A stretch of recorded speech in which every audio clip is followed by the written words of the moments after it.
Here I was being like, I broke it. I must have broke it. I just hadn't hit go live yet. Like a fool.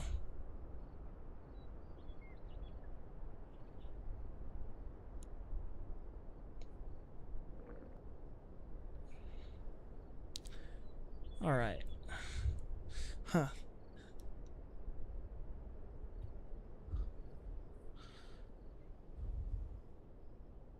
Why is it so poor? Why does it say poor? On my main one, it should be just fine. That's dumb. How's this one doing?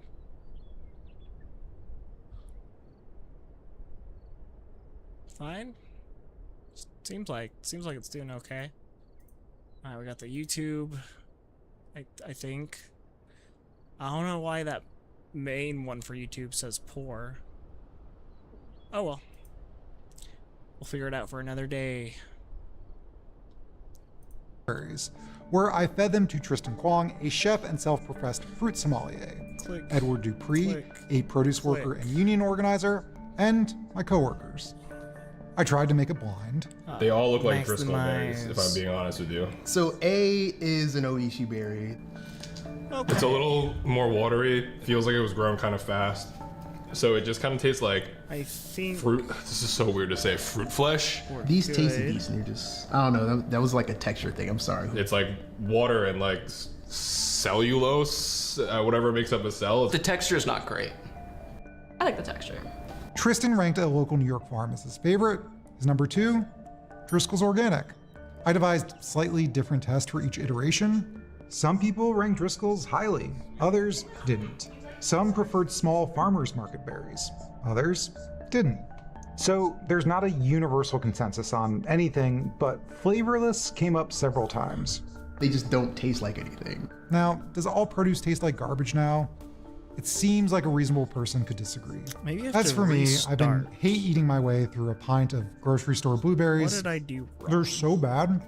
They're not even What did I Driscoll's. do wrong? But my palate has been ruined. Okay. Thanks, you. Okay, let's figure this out. Real fast.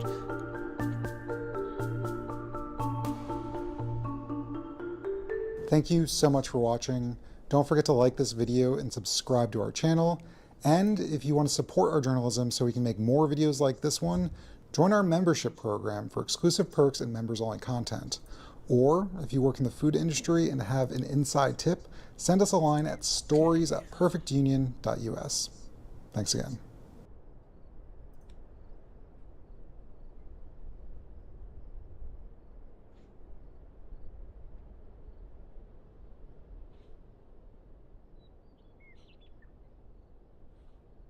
Taking shots at AOC and mocking her over her comment that woke one was crazy. So we'll dive into that as well. And then later on, we have a billionaire, Mark Cuban, panics and throws a tantrum against universal health care, Medicare for all, which is just beyond disgusting and grotesque, and he should be ashamed of himself doing that. So I'll have a lot to say about that as well. And you guys know the deal, man. Everybody do me a big favor and subscribe to the channel and click that bell icon. That helps out big time and costs you nothing at all. You, of course, can support the show on Patreon as well. Remember, y'all, this is real independent media. I've never talked to an advertiser. I've never done an ad read. I never will do that. I'm very proud of what we built here. You guys made that possible by giving $1 a month or $2 a month or $5 a month. So I appreciate it from the bottom of my heart. And then, of course, you could also sign up for Crystal Kyle and Friends on Substack. That link is below. And go sub to Corin's World and come hang out with us live on Monday nights as well. All right, let's go ahead and jump right in. So let me start with this. Abdul derangement syndrome and Hasan derangement syndrome has now hit crisis levels. Okay, I mean, this is like... Here we go. This is like nuclear levels Here we go. of bad faith All right. attacks and smears Got it all up and going. you know, disgusting, underhanded, bullshit, dirty politics nonsense. At least, That's what hopefully we're now my YouTube's witnessing here. working now. So, you had a disgusting and double-check. fraudulent attack from Mike Rogers, the Trump cuck, Maybe- running against Abdul. Oh, no. He said No. the following. I am live. More calls for violence coming out of the El Basics. Sayed campaign. Here Very here is his fit. running mate, Hasan Piker. Make sure the audio's going through saying YouTube that as if well. American Jews support It sure Israel, is. they will be Oh, we're so violently good. targeted because We're of so it. QG. This is all in reaction to Michigan Democratic congressional candidate Jeremy Moss, who happens to be Jewish, saying he is unsure if he will be able to support Abdul for these very reasons. Absolutely disgusting, he puts in all caps, so you know he's serious. If Abdul El-Sayed had any courage at all, he That would did call nothing. this out and disavow Hasan Piker once and for all. We're waiting, Abdul. Okay, so he's citing this DSA Watch account, which is another hack smear account, which looks for out-of-context clips to try to smear left-wing people, and he plays a 51-second clip here. Now, I'm going to get to Abdul's reaction in a second, but first, let's go to this. So, Palki says the following. Mike Rogers is pushing a think I remember blatantly these clipped being video. really good In for the full you. clip, Hasan never called for violence. He was discussing Jeremy Moss's refusal to endorse Abdul El-Sayed, and that the worst anti-Semitism comes from those who conflate all think Jews circles are with good. Israel. So now I'm going to play the entire comment that Hasan made, and you're going to determine whether or not you think he's calling for violence and whether or not you think this is anti-Semitic. Let's listen. Here we go. I wonder what he has to do to gain the support of Oakland County's Jewish community. Yeah, he has to drop his critiques of Israel. That's what it is. Now, is Oakland County's Jewish community in unison making this demand of Abdul El-Sayed? No, of course not. But if there isn't opposition from Jewish figures in this community that are loud about the divergence between this representative and their own desires, then the media narrative will set in. Even if they don't realize that this media narrative presents Jews as single-minded and singularly invested in the continuation of the Israeli apartheid.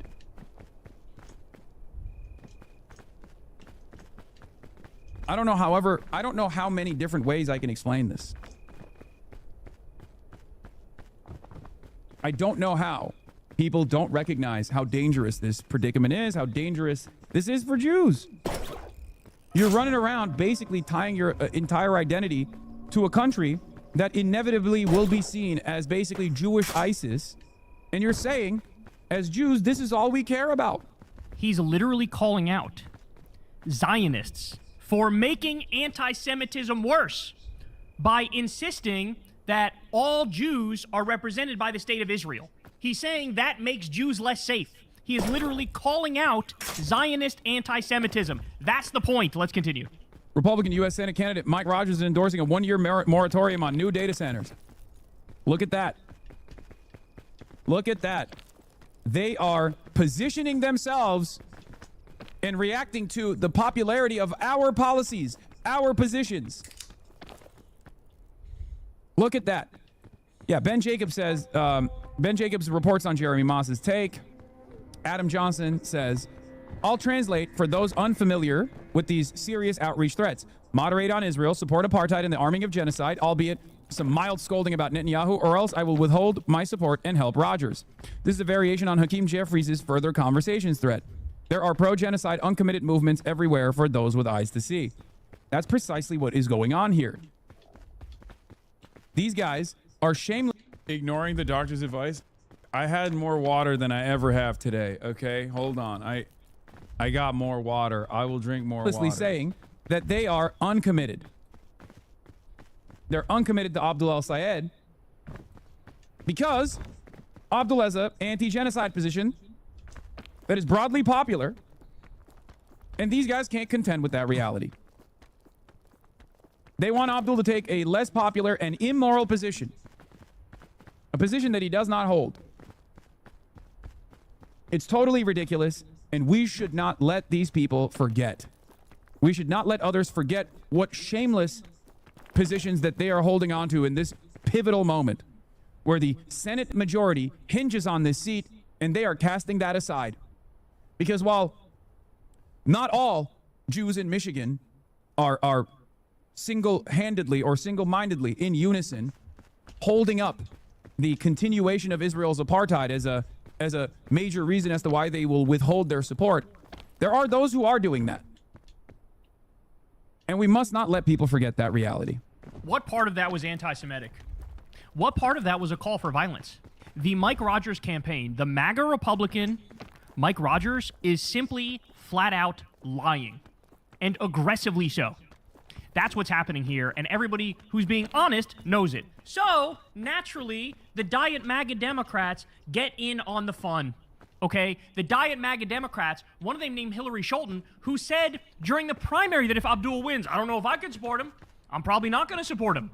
Now she's out here pissing in the punch bowl and trying to take down Abdul, doing MAGA's dirty work for them. So she comes out and says, today, Congresswoman Hillary Scholten issued the following statement after Twitch streamer Hasan Piker said that American Jews who support Israel are inviting violence. In his stream, Piker directly discussed and targeted Michigan State Senator Jeremy Moss. More on that guy in a second, by the way.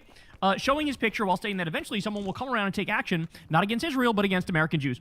Today, Congresswoman Hillary Scholten issued the following statement after Twitch streamer Hasan Piker, blah, blah, blah, blah, blah. Hasan Piker calls for violence against American Jews. Excuse you? That's just defamation. You're just lying. And directly naming a Michigan elected official and future congressional colleague, Jeremy Moss, are unacceptable. Full stop. Piker is a hack who thrives on hate, shock, and awe because he lacks substance. Oh my God, that's so ironic because all he was doing was talking substance there.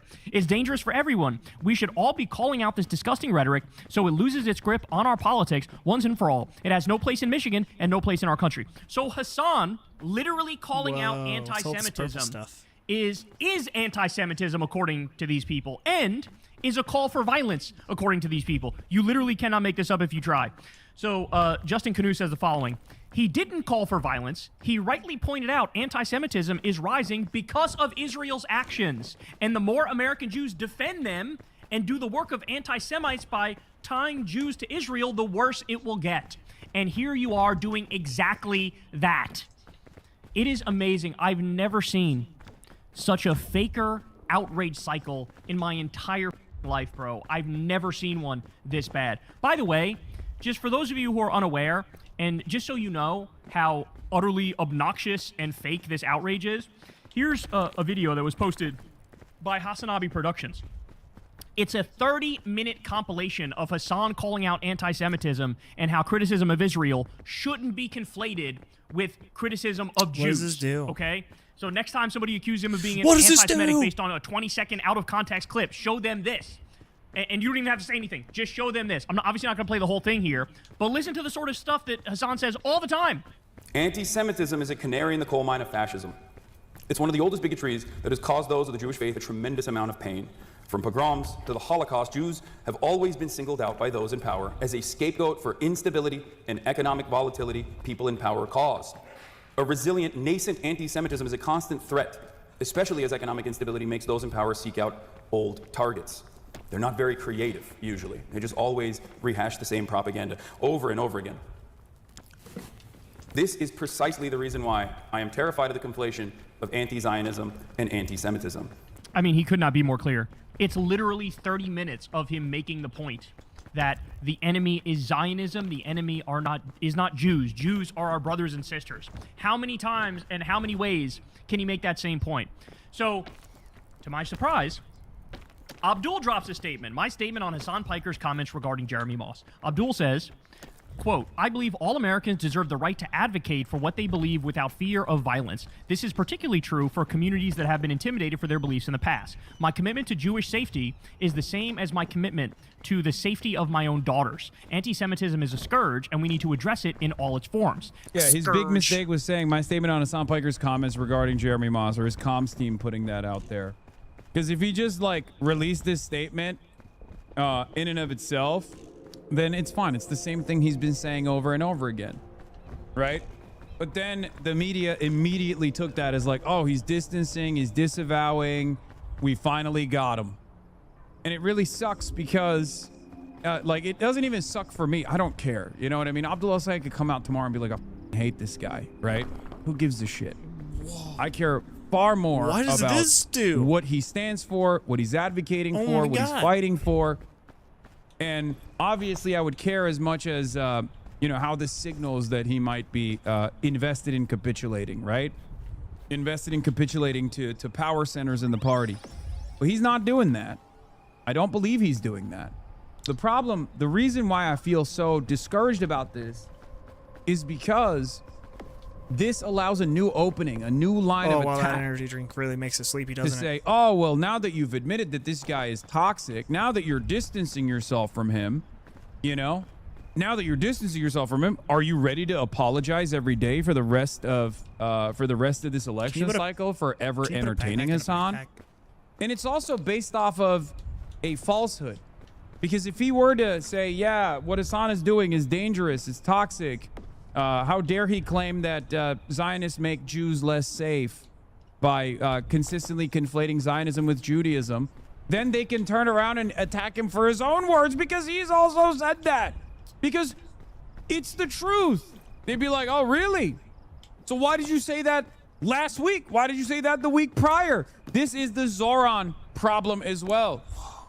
And I stand against any rhetoric that puts the community at risk. But I want to be crystal clear. Nobody speaks for this campaign besides me and my campaign spokespeople. And while politicians and pundits try to make this race about a Twitch streamer, we're going to be talking about gas, groceries, good schools, and healthcare. Because that's what Michiganders keep asking about. It's why I'm fighting to get money out of politics, money in your pocket, and Medicare for all. So, he doesn't fully throw Hasan under the bus. He doesn't do that. But he also doesn't really say, like, they're lying and this is fake outrage, right? And so, naturally, some people are criticizing Abdul here and going, really? Really? Because it almost feeds in to this mind virus of faux outrage that, like, Hasan was being anti-Semitic and calling for violence against Jews, which is a flat-out lie. A flat-out lie. So, I don't know why you would drop this statement in particular, okay? I don't know why. I'm sure in Abdul's mind, he thinks, like, well, I didn't throw Hasan under the bus, so, like, that should count for something. But I don't know. It seems to me to just be feeding the fake outrage cycle. Because what they're going to do now is they're going to go, we got him. And they're going to, you gave them an inch, now they're going to try to take a mile. That's how it works. You can't give these a centimeter or a millimeter, okay? This was fake outrage. They were lying from the beginning, and that's what needs to be said. That's what needs to be pointed out. It should be pointed out that Hasan was calling out anti-Semitism in the clip where they say he's being anti-Semitic. So now, by the way, this guy who the Diet MAGA Democrats are rushing to the defense of, Hillary Scholten is rushing to the defense of, and Mike Rogers is rushing to the defense of. Listen to what Michigan State Senator Jeremy Moss, a Democrat running for the U.S. Congress this November, was caught on tape saying. And what he said on tape is, quote, I don't think it's wrong for Israel to use America as a pawn. America is not our homeland. That is like literally the definition of being Israel first. That is a comment, ladies and gentlemen, that should be criticized by everybody. To not criticize that is insane. It is insane to not call that out directly. And yes, people like this increase anti-Semitism because they come out and they say, Israel is representing all Jews. If you're Jewish, Israel is representing you. So when they shoot babies in the face, when they bomb innocent people, when they bomb UN workers, when they bomb World Central Kitchen workers, Israel is representing the Jews when they do that. That's what they're doing. And when you say that over and over and over and over and over, that will lead to an increase in anti-Semitism because you're trying to connect all Jews to genocide. And that's bullshit. So you are increasing anti-Semitism. He is doing that. And that's the point that Hasan was making. Important, that pawn transcript is inaccurate. It's not what he said, but the other stuff is correct. So he claims it's all fake. Yeah, what was the... So that was a hot mic moment from Jared Moss, by the way. And I don't know if he said it's okay to make America a pawn of Israel. I think he might have he might have said something different. But I'm pretty sure the rest of... He literally said, like, Jews are not native to America. It's not our homeland, etc. Yeah, he said some unhinged shit. Here's the audio clip. You can listen to it on your own. But I think that the transcript up some of the things that he had said. And that's why he's claiming that he didn't say any of these at all. Or that the recording was doctored at all. Community. And so honestly, I would say that the entire purpose of my campaign is to make sure America continues to support Israel. You know, I don't think it's wrong for Jews in America. What are those? America is not our homeland. Something else? Yeah, this part gets mumbled, but the other aspects of the speech are just like very clear, right? Like where he says, you know, I think he's saying I don't think it's wrong for Jews to care about Israel instead. I think that's what he's saying. But then he like straight up says unhinged ass nonsense. That isn't true. That's the problem. This is not true. Okay? This is objectively untrue. Of course, for American Jews, America is their homeland. Okay? This is what I mean when I say like this is not representative of the broader Jewish mentality. This is not representative at all of how many American Jews feel. Even those who actually feel a sense of sympathy or a sense of loyalty to Israel don't feel this way, okay? That's why I always say there is this weird handshake between some of the most rabid anti-Semites and some of the most rabid Israel defenders. It's the it's the Jonathan Pollard equation, you know, where Jonathan Pollard will go on Israeli news and say like, of course we have dual loyalty. Now, of course, he's in Israel now, so obviously he can say whatever the fuck he wants in Israel. But like, that is objectively increasing anti-Semitic sentiment in the country. When people hear that stuff, especially because they're far removed from Jewish people in general, they don't live in neighborhoods where Jewish people live in, they've never met Jewish people, and they hear stuff like that and they suspect Jews of having dual loyalty, and they go, oh, see, here it is, an admission. That feeds into anti-Semitism. Yeah, Matthew Petty responds, the head in the office, saying, here's Ezra Klein saying almost the exact same thing Hasan Piker is being denounced for, by the way. Anti-Zionism is rising as a response to what Israel is doing. It will simply not be possible to treat it as a marginal viewpoint that can be shamed or shunned into invisibility. Yes, anti-Semitism often cloaks itself in anti-Zionism, so don't do the anti-Semites work for them. If you keep telling people if they oppose the Jewish state, then they must hate Jewish people, eventually they will believe you. That's what I mean when I say you're teaching people the wrong lesson. Get him, Hasan. Right? Matt Petty says, in-group versus out-group. To which Bolsa de Miedo responds with, it's literally too late. Dual loyalty is now mainstream. Debate is now between those who say that Jews are directly activated by the Israeli government, Pollard style, or it's just general political affinity. Now, that's a more cynical approach than the one that I take. Okay? Like, this is, I think Bolsa de Miedo might even be in Israel, if I'm not mistaken. He might be one of the anti-Zionist Jews in Israel, which, of course, is it kind of breaks your brain a little bit when you're at the center of it all. But it definitely breeds a lot more resentment, a lot more hostility. They're like BM, the other guy who's always in my replies being like, dude, shut the fuck up. It is Judaism. And it's like, dude, please stop.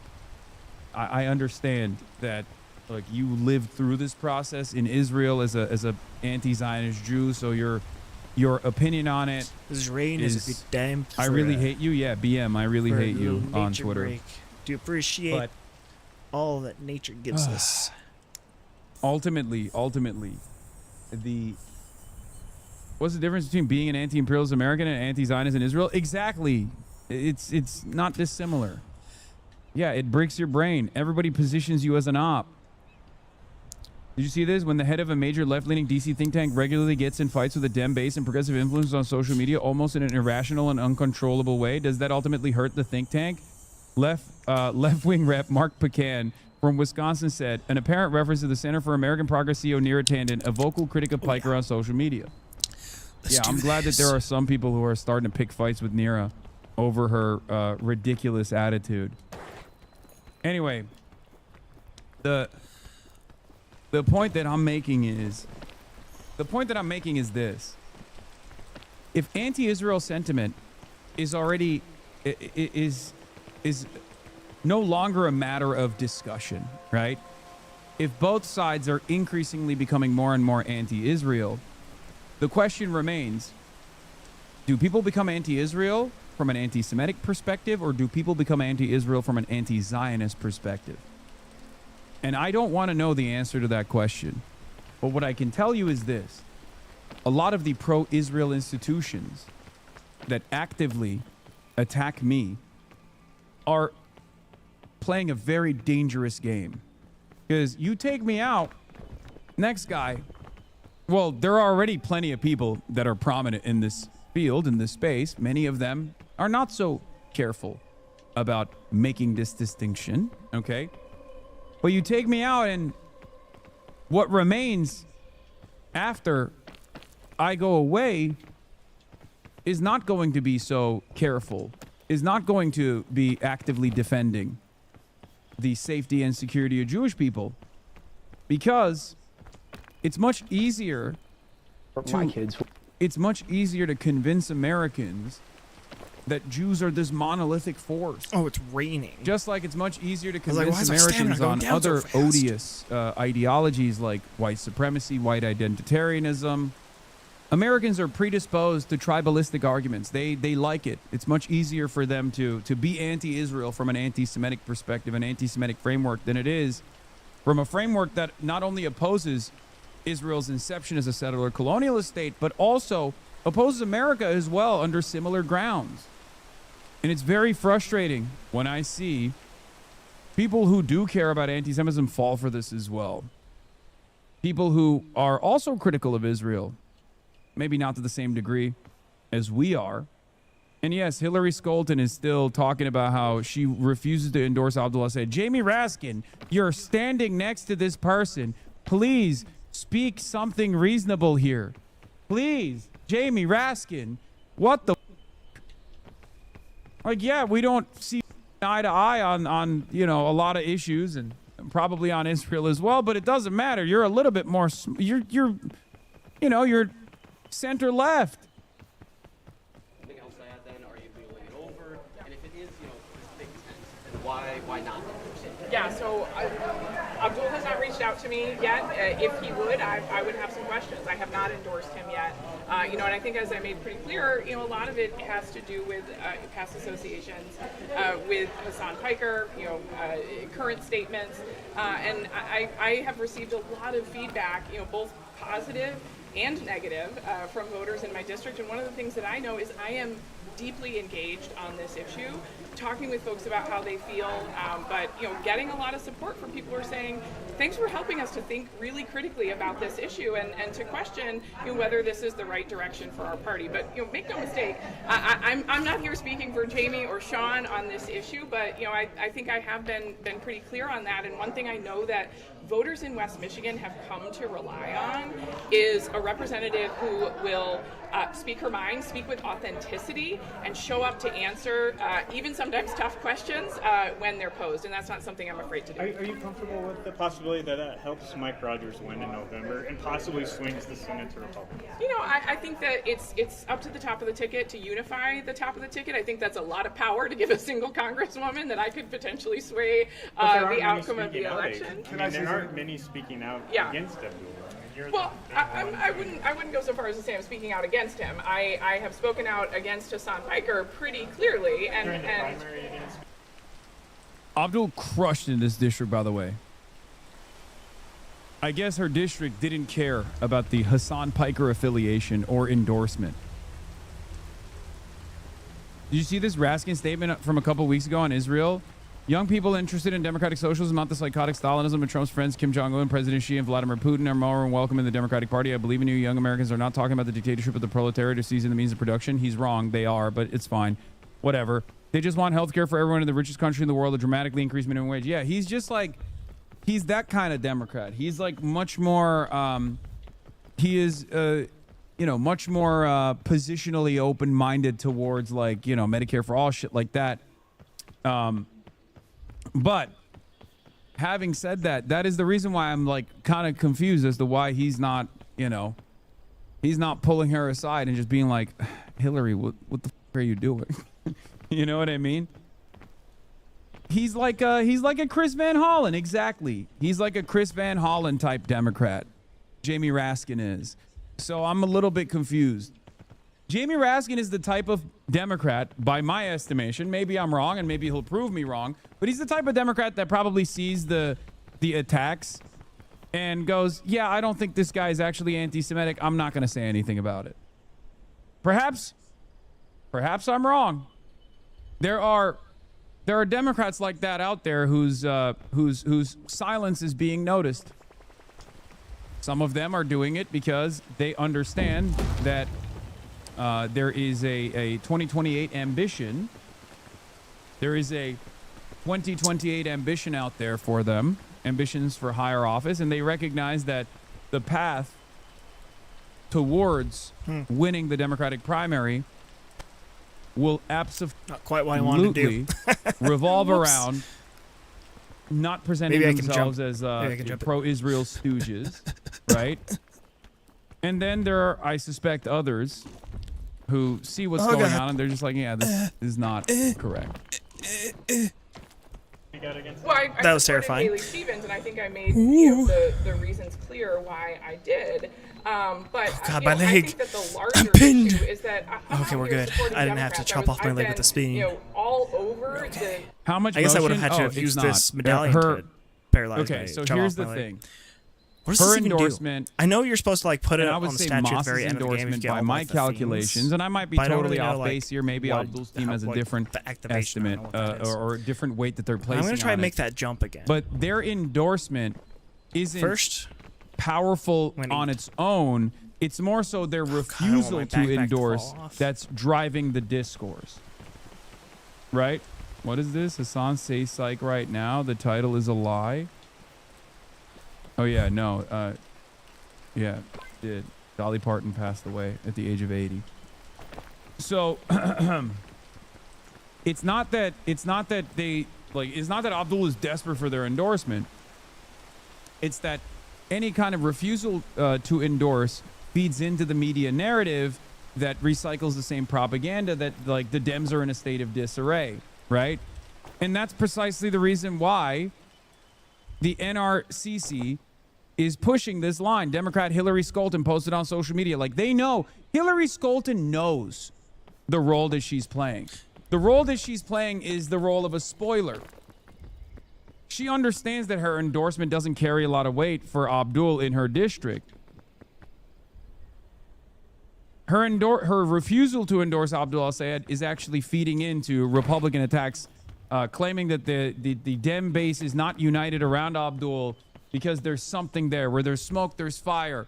It's to get like independents and moderates and people on the edges like a little bit confused and a little bit suspicious about Abdul al-Sayed. Oh, like prominent Democrats are not endorsing him. I wonder if there's something going on. And then they see the attack ads and they're like, oh, maybe it's because he's a Islamic jihadist. It's a lie. Why are you confused by this? I understand you being mad, but it was obvious they would do this. No, after the Bernie in 2020, where the winner of Iowa conceded to Biden. Why is this surprising? As a poli-sci major, why are you appealing to their reason and consciousness when their pursuit of power is everything to these people? Twofold. One, because I'm not going to succumb to nihilism, especially at a time when we've actually generated tremendous victories. And I'm just not going to push that aside. And two, this is an opportunity for me to present myself as an impartial analyst, even though I'm in the middle of this story myself, to others who are paying close attention to this race. So while I suspect the Democrats of playing the role of a spoiler, I still have to, present the story to newcomers as something that I'm shocked by. And also, there was an instance where I was shocked by it. There was an instance where I was actually confused because there was a unification that took place immediately after the electoral victory. When the primary was over, there was a hugging of Abdul al-Sayed. Hasan Piker's dangerous and hateful language targeting Jewish Americans has no place in our civic discourse. Suggesting that Jewish Americans bear responsibility for hatred or violence directed against them is wrong, dangerous, and anti-Semitic. We can and should argue fiercely over policy. No American should be told that their political beliefs make them responsible for hatred or violence directed against them. There is a bright line between vigorous debate and rhetoric that stokes hatred towards our neighbors. Mr. Piker has crossed that line repeatedly and unmistakably. Again, same message. Boss call. Same message every time. These guys don't have an independent thought of their own. It's both parties are Israel or capitalism servants. You're pissing both of them off. It's simple. I want to be optimistic about the movement, but I doubt the game mechanics will permit it. We have no other option but to fight, man. That's it. What's the other option? What's the alternative? We just let him win? We can't. So we keep fighting. It's that simple. The people that we care for, the crimes that have taken place that we must address. We can't just cast it aside. We can't just check out of the system. We can't just check out of the process. You understand? We can't just decide like, oh, who cares? You know, it's too tough. Especially when our enemies want us to feel nihilistic. Our enemies want us to shy away. I feel like we're at an inflection point in this country's politics. Path A is the people waking up and continuing to support people like you and the DSA, and we might be able to achieve a better future. Path B is rebuking DSA and you, and we just roll straight into fascism. Look, the job's not done, and it'll never be over, okay? I will never let setbacks like this get in the way of demanding further progress no matter what. Because we can't. We don't have... We do not have the comfort of failure. We do not have the comfort of just saying, all right, we can just... We don't have the comfort of indifference, okay? Like, even if the Democratic Party decided to destroy Abdul's chances of winning this race, as they're actively trying to do, okay? And that they were able to just quietly destroy all of the DSA aligned and DSA cadre candidates and pack them up. What are we supposed to do? Just decide it's over? We don't have the luxury of indifference. We don't have the luxury of complacency. We just can't. We can't allow it to happen. We just move on, and we recalculate, we recalibrate until we win. It's that simple. That's what happens when you believe in something. Our opposition is cynical. They don't believe in anything. All they believe in is maintaining their seat of power. But that's what happens when you believe in shit, okay? You keep fighting. If you stand for something, you have to keep fighting. It's that simple. So let the victories, no matter how minor it may seem, no matter how marginal it may look like to you, let those victories give you confidence. I think why they won't have you on. Yeah, this is exactly why they won't have me on. Here is Waters after last night's Abdul Al-Sayed conversation, saying he actually kind of likes the guy. In this case, I thought the interview was fine. Thought it was compelling. He's a confident guy, kind of a guy's guy, but I don't trust him. You know, I like him. I don't want to like him. I like him for some stupid reason, but he's not right for Michigan. Backpack. What are you doing, backpack? Yeah. What are you doing? God, I can't. No, but this is also part of the reason, because our positions are not insane. Our positions are unbelievably sane. To force and if we have at least like a level of confidence and a level of charisma to defend these positions, even the most hostile and most contentious interviews will turn into ones that are where, you know, the audience reception will be different. We're going to be covering the Abdul Al-Sayed we're going to be covering the Abdul Al-Sayed Jesse Waters interview in a second, because it was very good. He did a lot of great things in that interview. Bro, I'm gonna lose it. Now, by the way, the little cherry on top of this conversation, and this is what Abdul should have said.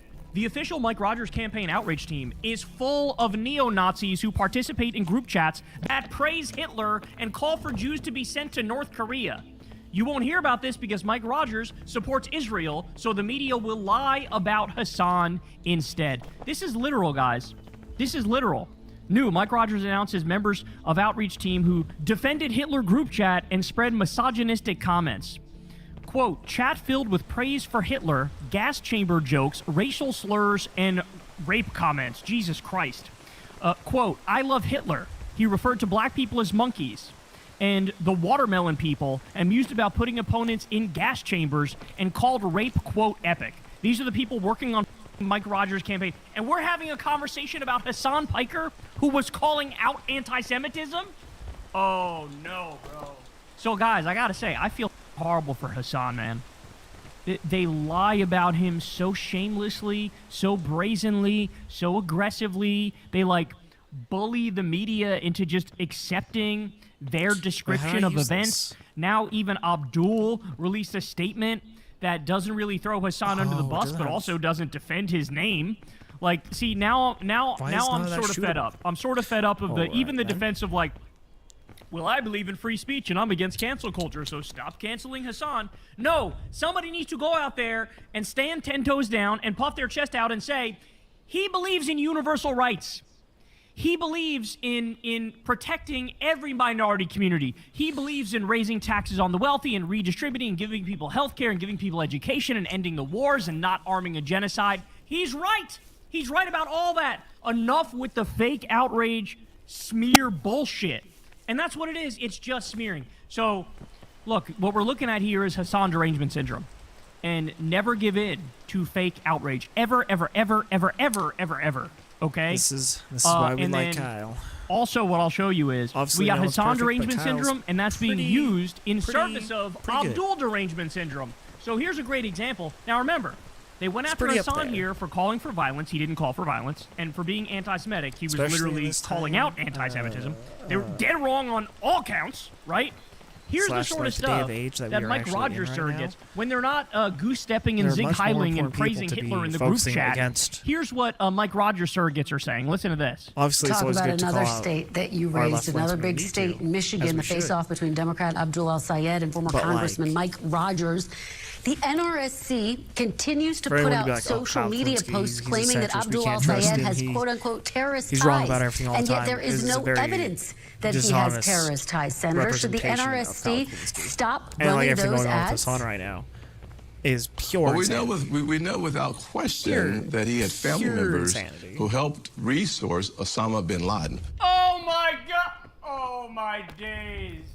You have U.S. senators going, well, sure, but you know, he's basically in Al Qaeda. He's basically ISIS.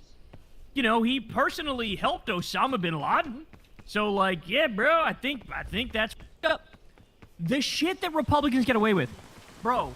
We live in a country where Rush Limbaugh, one of the most hateful Ooh, of all that did time, not- got the oh, I'm Congressional not as hurt Medal as I of thought it would Freedom be. from our pedophile terrorist president.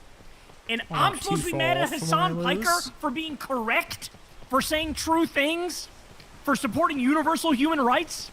That's the scandal? That they tarnished something and twisted it and lied about it and pretended like he was being anti-Semitic when he was calling out anti-Semitism? Pretending like he called for violence when he didn't? He was literally warning about an increase in violence because of Zionist anti-Semitism. That's the whole point. Oh my God. Yeah, I mean, Abdul's basically an ISIS. Can we talk about this? Can we talk about this? Hey, Hillary Schulten. You know, I replied to Hillary Schulten with her smear attack against Hasan. And what I said to her is, do you have any thoughts on our pedophile terrorist president bombing innocent fishermen and murdering them literally today? You've said nothing about the pedophile terrorist president murdering innocent fishermen with no due process whatsoever. You've said nothing about that today, but you called out Hasan Piker, a Twitch streamer. Are you kidding me? I mean, these people are sick. These people... It just makes the I think it's entirety safe. of the Democratic Party look deeply unserious. It makes the entire anti-Trump movement look stupid. And worse than all of that, it makes the entire anti-Trump movement look like they are super pro-Israel, because unfortunately some of the most prominent Democrats in the country are super pro-Israel. They are Israel first. That's the issue. Sad, man. are sick. If you are punching left in this moment, you are the scum of the earth. If you are punching left, you are Diet MAGA. You are helping the fascists. You are helping the here we fascists, go. period. End of discussion. If you are punching left in Maybe I this should moment. just try and I keep have this zero till the end of the tolerance game. these days for left punching. Zero. Go after MAGA and go after Diet MAGA, the people who are co-conspirators and facilitating MAGA and their destruction of everything, like Hakeem Jeffries, who just met with Jared Kushner to see what they could work together on. Calling out Hasan Piker? Are you kidding me? We know without question that he campaigns with Piker, who said at one point that America deserved 9/11. Let's stay We focused know on that he Al-Sayed, though. Let's stay opposes- focused on Al-Sayed and what he listen, has said and believes in. There's Birds no of a feather evidence. flock together. See, I can't. See, the fact that nobody has made a full-throated defense of Hasan now leads to shit like this, right? The fact that nobody came out and said, he was talking about the concept of blowback, which is something that the libertarian Ron Paul, who ran for president as a Republican in 2008, if he could acknowledge that publicly, anyone who we can comes all out, be adults here, and we can acknowledge just like, he was talking about blowback. Hasan. But no, I mean, like, he'll say we live in hell, and he's the disavowed entire race now is going to be smear after smear after smear of the left, painting the left as extremists, as at the same time we have Donald Trump murdering fishermen, like, Donald Trump bombing little girls' schools, Donald Trump threatening to steal Greenland, Donald Trump threatening to steal Cuba, kicking 18 million people off their Medicaid, closing 742 rural hospitals, kicking 4 million people off the SNAP program, shoving innocent immigrants into ICE concentration camps and torturing them and raping them. But we're supposed to clutch our pearls and faint on our fainting couch because Hasan Piker said something factually true. Birds of a feather flock together. The company you keep does matter. We all know that. Stuff like this. You keep company with Donald fucking Trump, who raped a 13-year-old, Katie Johnson, who has a nipple torture fetish. That's going to do the buddy with the guy who said we're going to annihilate an entire civilization. An entire civilization will die tonight. Yeah, you're right. Birds of a feather flock together, and that's why you overseas should be nowhere near power. You should be gonzo. It should be over for you. You're gonna get military you guys should be in an insane asylum, all of you together. Like elementary school. Well, let's go to where he stands on the issues, though. There's a reason why even former Biden administration this is a well-known are joining with Republicans. See, this was the strategy from the jump. This was always the strategy. The strategy is to get like a couple quote-unquote Democrats, fake Democrats, phony Democrats to come out and express their discontent. It's to divide and conquer. Republicans and hosting fundraisers. And Democrats are leaning into it hook, line, and sinker. They can't openly. There are a lot of Israel first Democrats who at least experience a level of shame to not directly attack Abdullah al-Sayed. Like Hillary Scholten is obviously shameless, right? She's doing that directly. But these other Democrats are playing that exact same role. They are Israel loyalists. They're in the pocket of big pharma. They're in the pocket of healthcare profiteers. And they can't come out and actively be like, Abdullah said, we hope you lose. We hope you lose we hope we lose the Democrat Senate majority.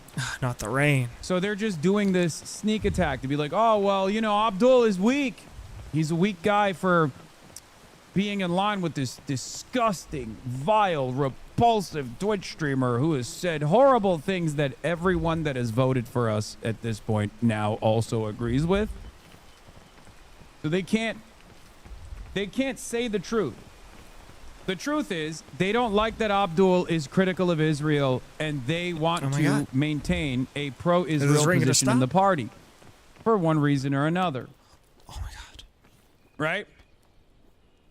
They can't just come out and be like, we don't really f with Abdul. We don't really even want to win the Senate majority if we win it with Abdul, who is critical of Israel, who happens to have the popular support and a popular position on this issue because we oppose democracy. They can't say that out loud. What a shame. So they just try to find anything else they can. But yes, their goal is to create an established narrative, a line of attack that leans into what the Republicans are saying. They're just channeling the Republican communiques. I had a great run for me. But they're actually just mad at you. They're mad at you for participating. They're mad at you for having your voices be heard. They're mad at you for going out and phone banking, door knocking, getting involved in the electoral process, and actually defeating incumbent Democrats. We took out a lot of incumbent Democrats, folks. A lot more than the Tea Party movement did. And the Tea Party movement was orchestrated and backed by Republican mega donors, billionaire Republican mega donors. It was entirely AstroTurf. We took out major incumbents. What, you think that was going to... You think that they were going to leave that unpunished? Of course they're going to punish us. That's it. Throughout Michigan to support Mike Rogers. Here's one of the reasons why. We've got a candidate. Yeah, because they're all bought by the Israel lobby and their diet MAGA, and they know that Abdul's actually going to cut off the weapons to Israel, and they would do anything to continue to fund the genocide, and so they're Republicans now. And Abdul el-Sayed, who wants to abolish ICE. Everybody should want to abolish ICE. It's a criminal gang. It's not government agency. They're not upholding the law. They're destroying the law. And the police. Here's a candidate so radical that even Democrats in Michigan are joining forces for the... You got like literally 2 of them on somebody's front lawn, and they're all funded by Israel. First time with Republicans to elect Mike Rogers. It's just disgusting. To be very clear, there is no evidence that al-Sayed supports any terrorist organization. Oh, thank you. Thank you for that. Just to be clear, he's not literally ISIS. He's not best friends with Osama bin Laden. Just to be clear, he's not actually in Al-Qaeda, even though your pedophile terrorist president decided to put a former Al-Qaeda leader as the head of the country of Syria. I mean, what a sick joke. What a sick joke. Here's one more for you. Mike Rogers, this is the sort of shit he's talking about. Listen to what he says here. And when I get there, we're going to fix this. We're going to fight to bring down... Nice microphone you got there, bro. ...costs. Oh, we're going to pass the SAVE Act. We're going to get... Yeah. We're going to pass this. In other words, we're going to rig elections from now till the end of time. You bet. We're going to take transgender flags out of our schools and put the American school back in there. So Abdul is talking about putting money in your pocket and Medicare for all, and this guy's talking about removing trans flags from school and passing the election rigging SAVE Act to make Trump a dictator. But be really mad because Hasan said something accurate. Be really mad because Hasan said something objectively correct. Be really mad because a bunch of people are smearing and lying about Hasan and saying he said something anti-Semitic even though he was literally calling out anti-Semitism. Oh my God. Oh my God. I am so sick of MAGA. I am so sick of these lying smear merchants. And I'm so sick of Diet MAGA helping to further the most obnoxious and incorrect smear attacks I've ever seen in my entire life. Hey, y'all, do me a favor.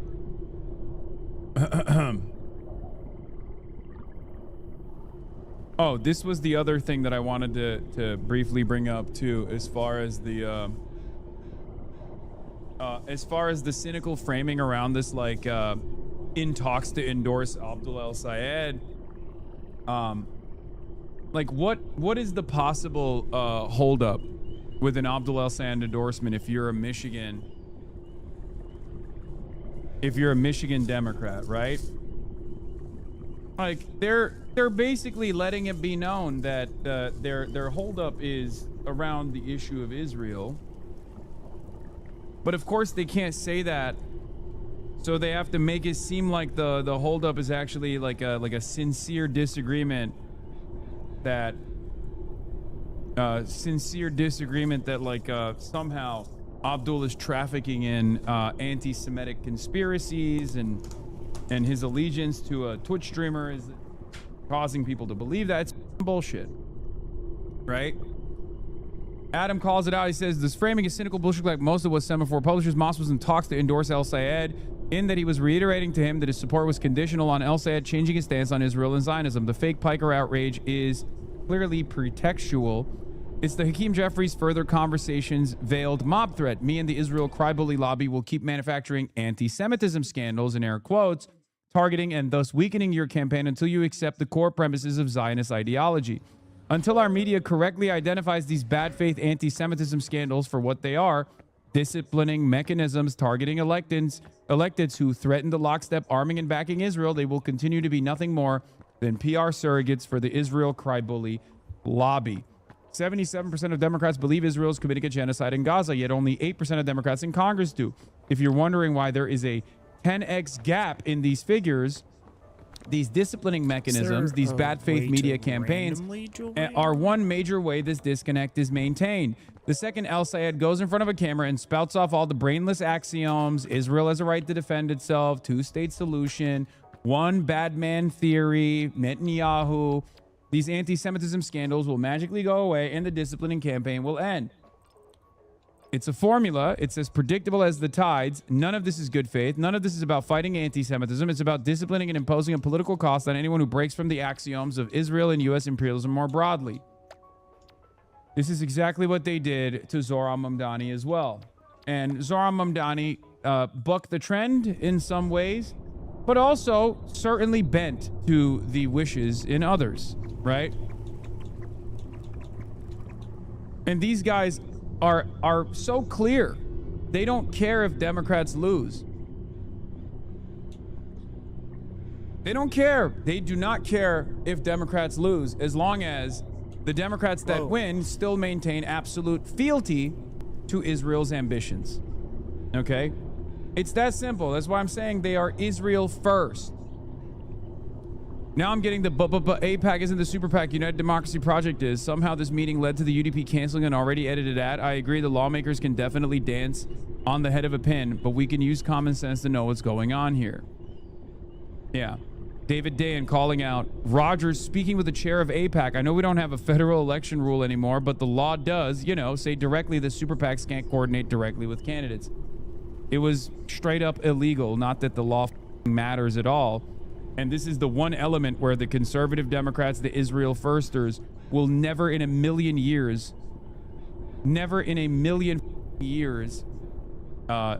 take a stance on. Even if they were to prosecute Trump in any way, shape, or form, they're certainly not going to prosecute any Trumpian dipshits for violating election laws, especially as it pertains to violating election laws in direct coordination with the, Israel PAC. Hasan reaction is one of the best ones in the React channel.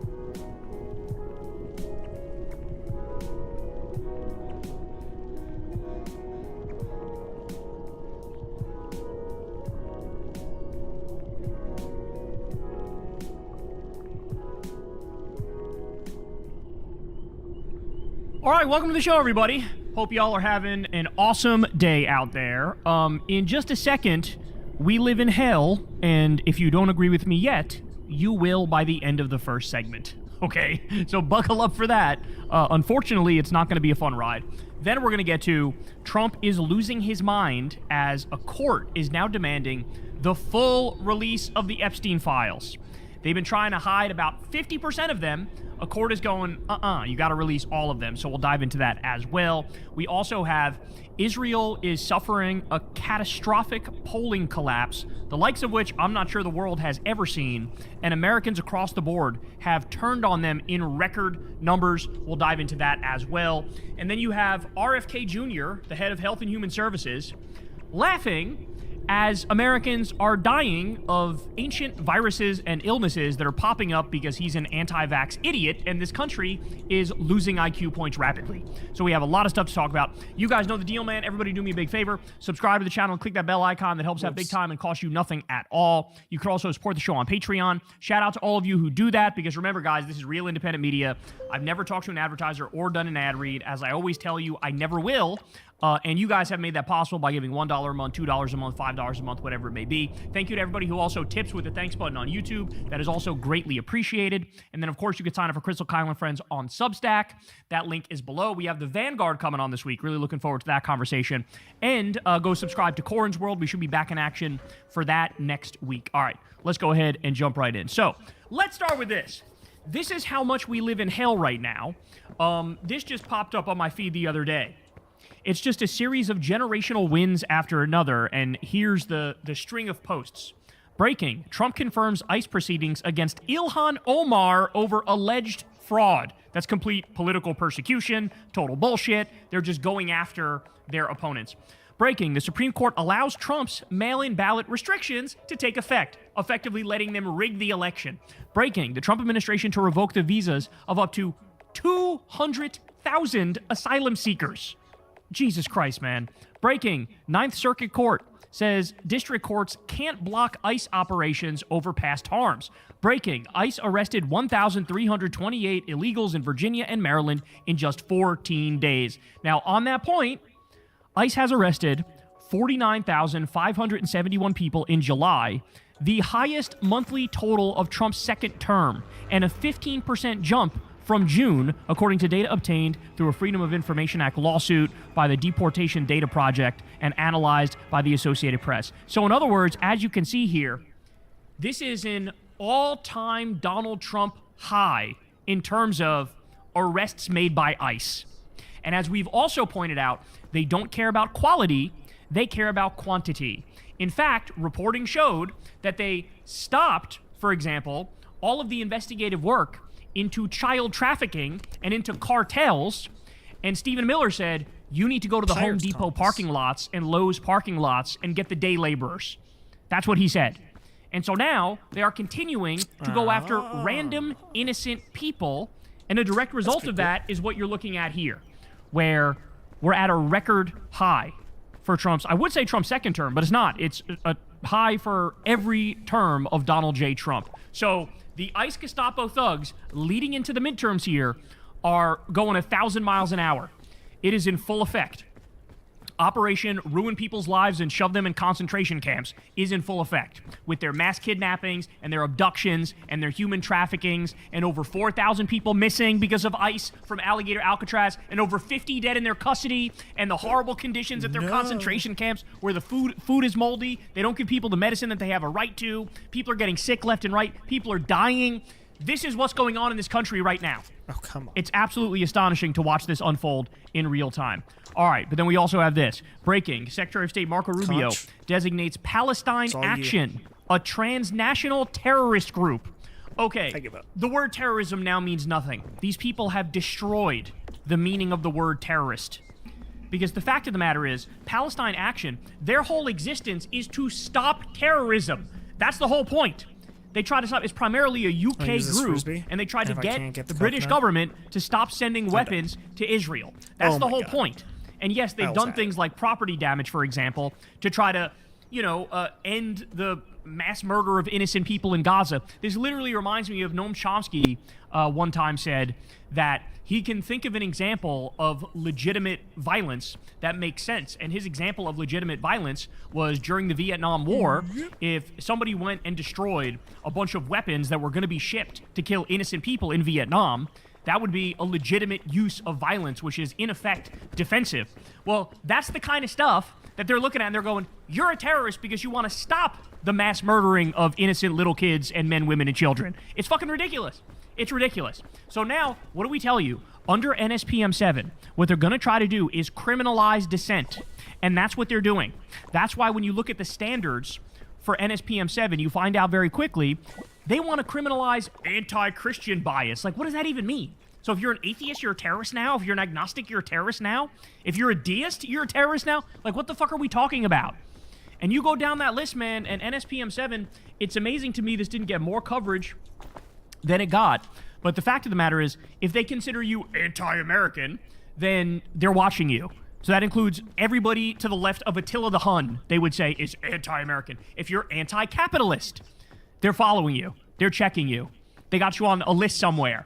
If you're anti-Christian, or if you disagree with MAGA when it comes to immigration, or when it comes to race issues, or when it comes to gender, this is what they say.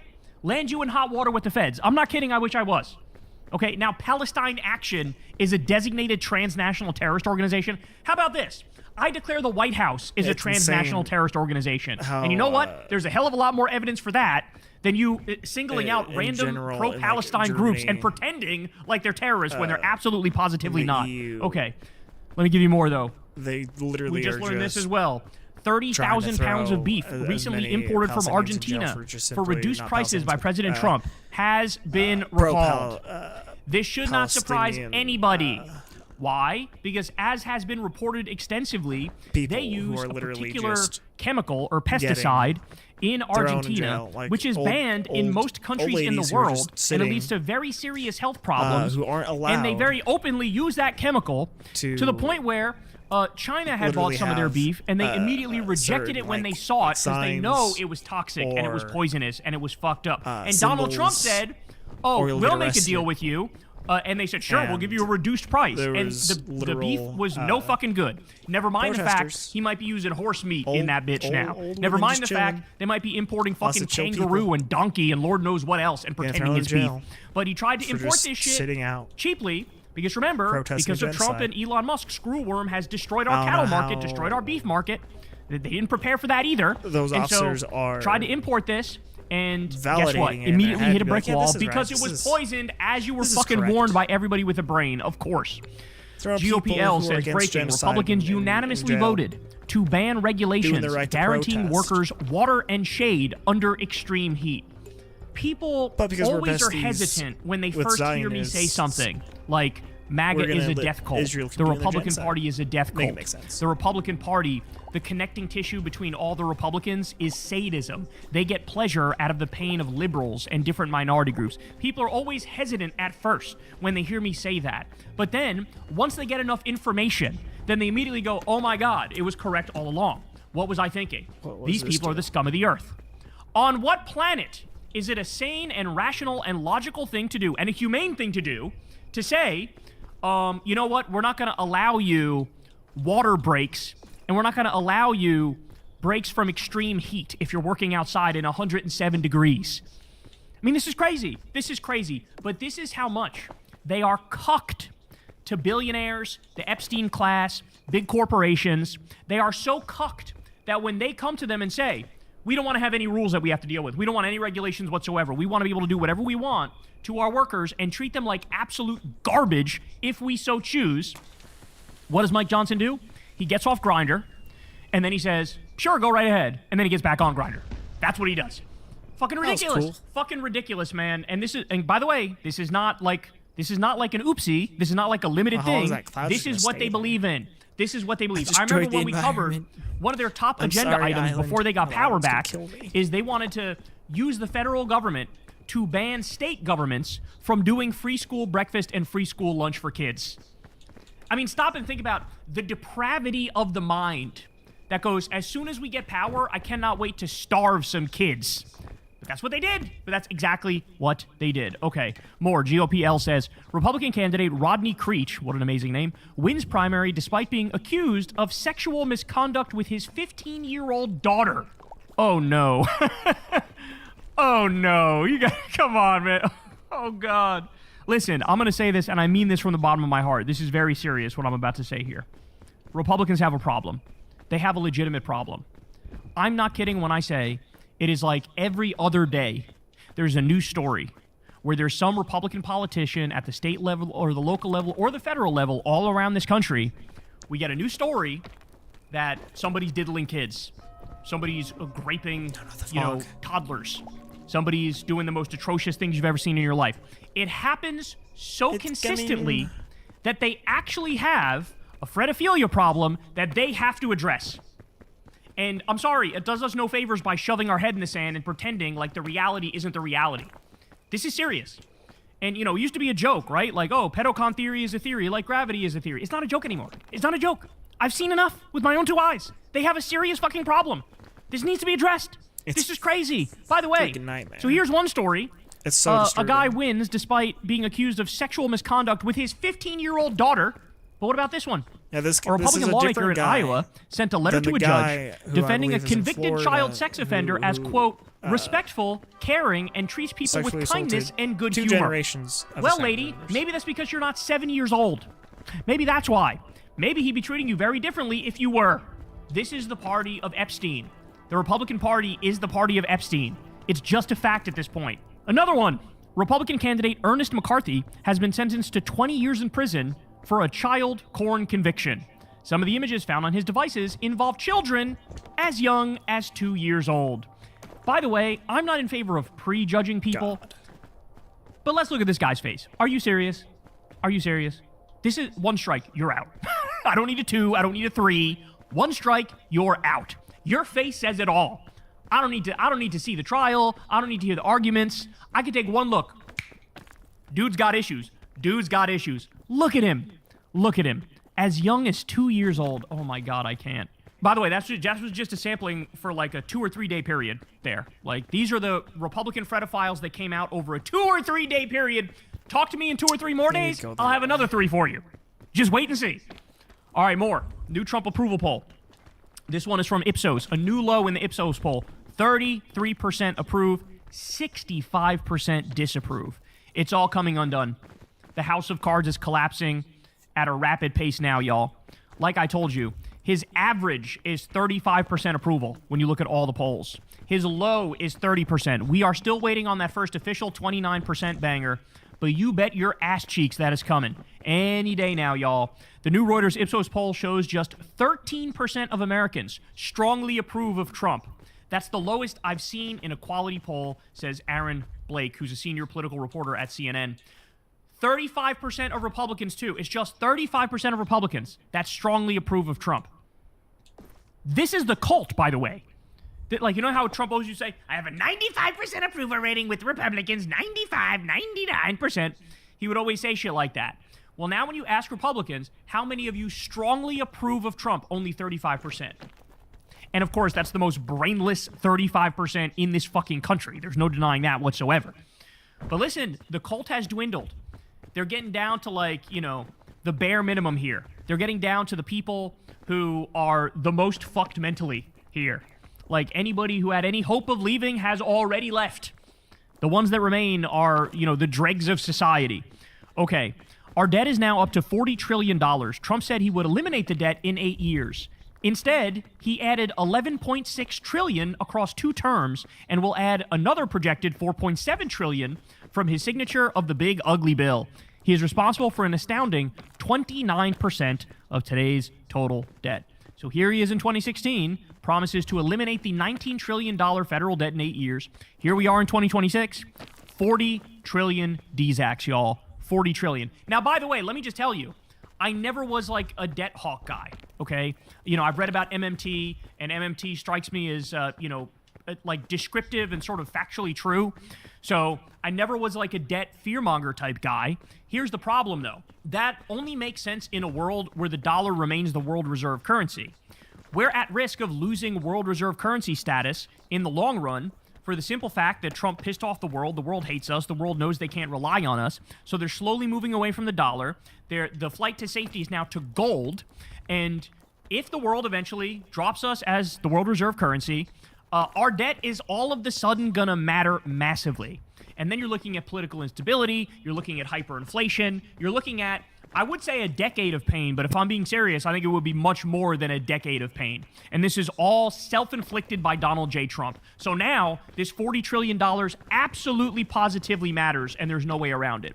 Then there's this, an article in the Wall Street Journal. The Trump intervention that got the DOJ off Live Nation's back. So they explain how it was like a decade in the making. They were preparing this case against Live Nation to make it so that, like, to break them up, expose the collusion and the criminality, make it so ticket prices for events go down big time, right? You know, bust up the monopoly.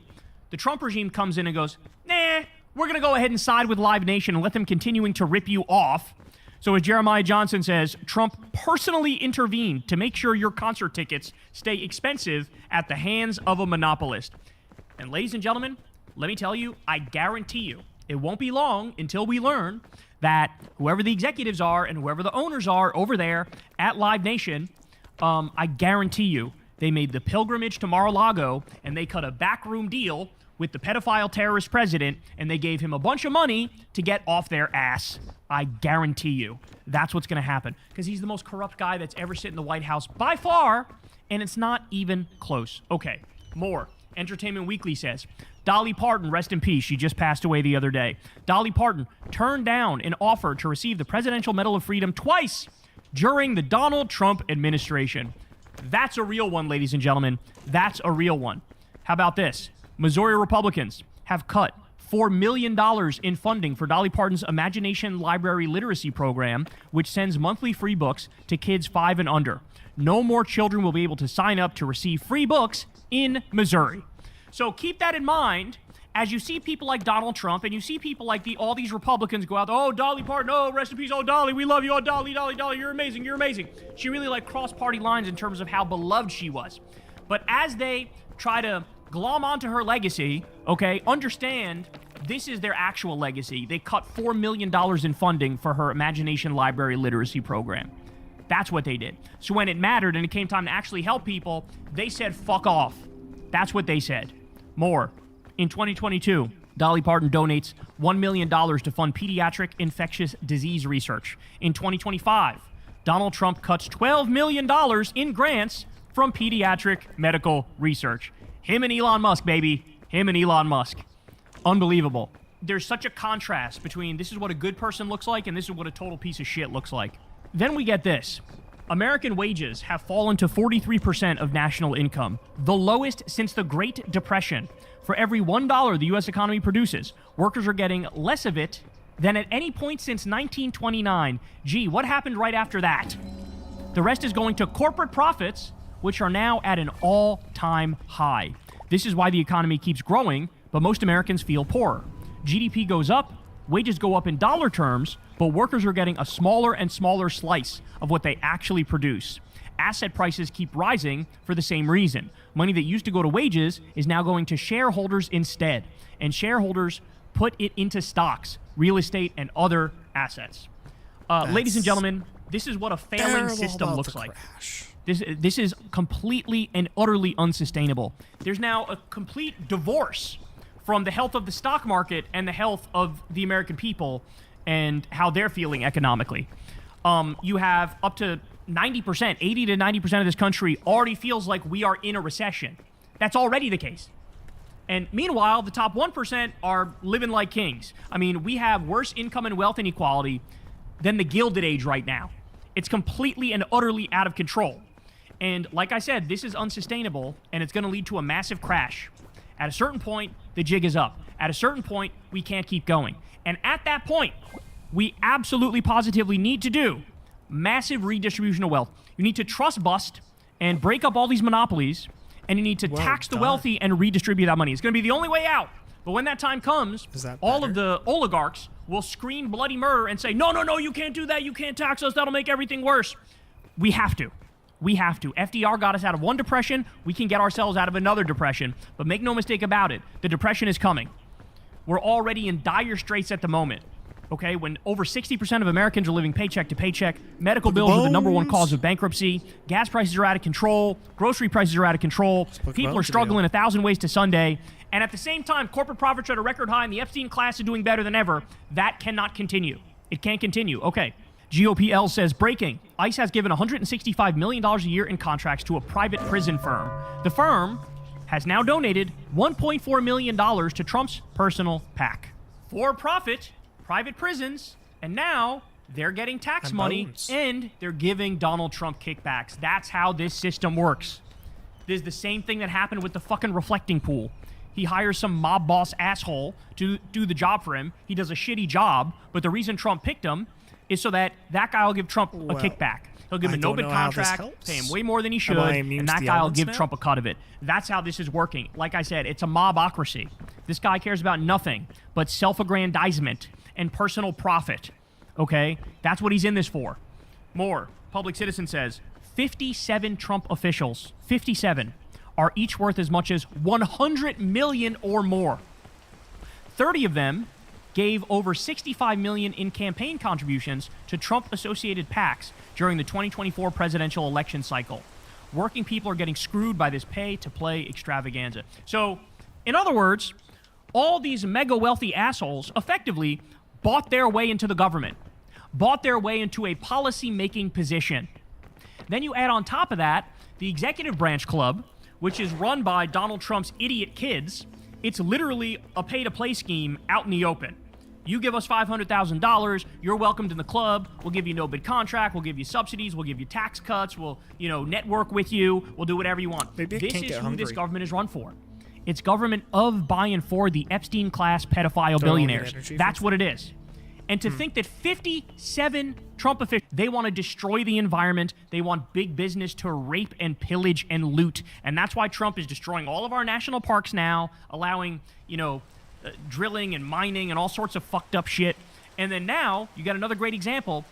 They want to use cold water off the coast of Maine. They want to use that to cool a data center, which would turn into a fucking heat sink, which could destroy the environment and destroy all the fish living there. They don't care. He doesn't care. He doesn't care at all. It's quite easy to get if an Epstein-class pedophile can make another buck and fuck another child, he's on board. That's where they are. Okay. David Hogg says this. It's genuinely alarming that this isn't dominating the news cycle. A senior White House advisor is calling for the mass deportation of millions of Americans based on their religion, a direct assault on the founding principles of this country. This deserves outrage, not silence. So instead, we have dozens of Diet MAGA AIPAC Democrats criticizing Hasan Piker and smearing him and lying about what he said, but they got nothing to say about Laura Loomer, who's out there whispering in Trump's ear because she's modern-day Rasputin, okay? Whispering in Trump's ear, controlling him, and she's also out there tweeting stuff like this. Quote, I don't want Muslims in positions of elected office, and I don't want Muslims having financial ties to the GOP. I don't like Islam. If I could wave a magic wand, I would round up Muslims and deport them from America. Most MAGA voters agree with me. Good luck running for office and trying to convince the MAGA base that we need more Muslims in America. Good luck. Replace Muslims and put in the word Jew. Imagine the reaction to that. What the reaction will be to that is what it should be to this too.